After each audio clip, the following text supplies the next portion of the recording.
अरे अरे सासू माँ, आप? हाँ मैं। आप यहाँ क्या कर रहे हैं इतनी रात में? बस नींद नहीं आ रही थी तो मैं सोची कि आपसे ही बात कर लो। जी, क्या बात करनी है आपको?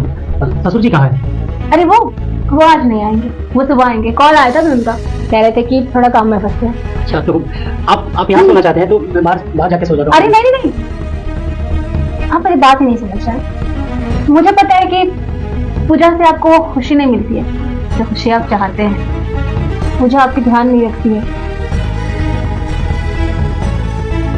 क्यों ना मैं ही आपका ध्यान रखूं।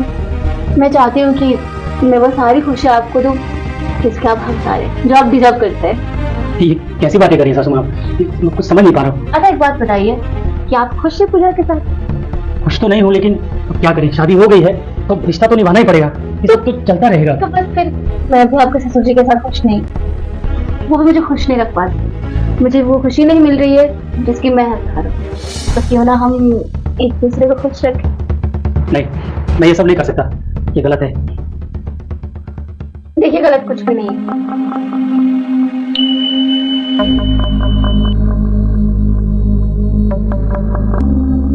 नहीं, ये गलत है।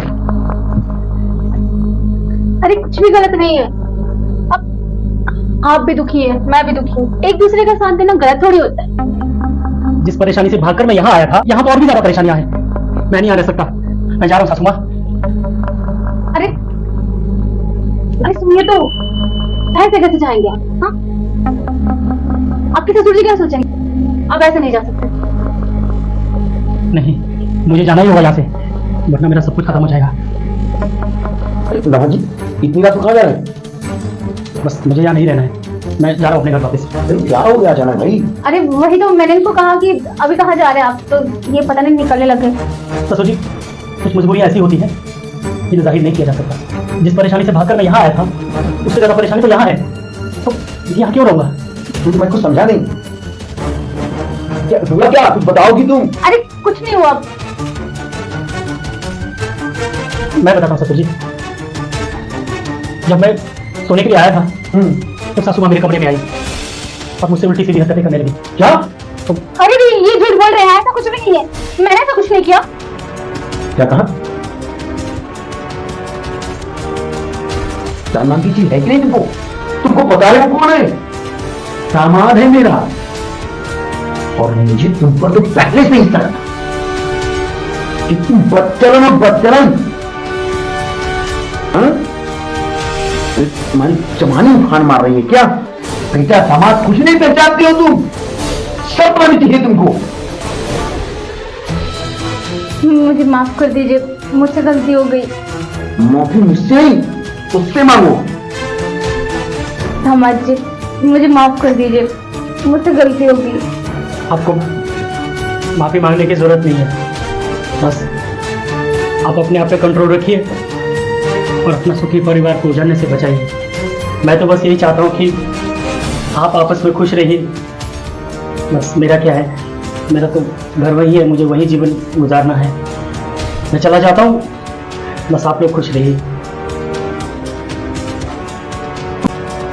वजह से ना मुझे अपने दामाद की निगाह में गिरना पड़ा। मुझे कुछ समझ में नहीं आता।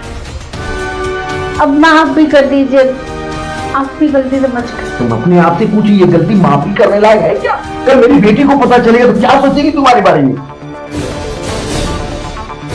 अब वो जाएगा, बताएगा तुम्हारी करतूत। तुम तो खुद अपनी निगाह में गिरती हो, मुझे भी गिरा दोगी। और मैं कर भी क्या सकता हूं अब तुम्हें माफ करने की सिवाय, क्योंकि इस उम्र में तुम्हें छोड़ भी तो नहीं सकता। मुझे माफ कर दीजिए प्लीज, आगे से कोई गलती नहीं करूंगी। आज के बाद अगर ऐसी कोई भी गलती हुई ना, तो मुझसे बुरा कोई नहीं होगा। तुम शायद पछताने के लिए भी नहीं रहोगी। अगर पत्नी बन के रहोगी, जब तक जीऊंगा तुम्हारा पूरा साथ दूंगा। अगर मेरे सर का पीड़ा बनोगी ना, तो मुझे उसकी इलाज भी आती है।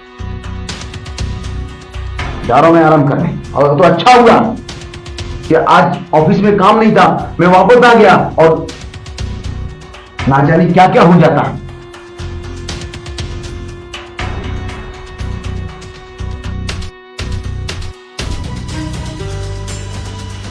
ये गलती हो गई।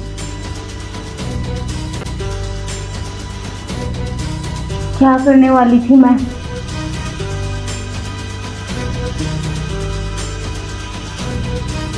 ना बड़ा पाप मुझसे कैसे हो सकता है।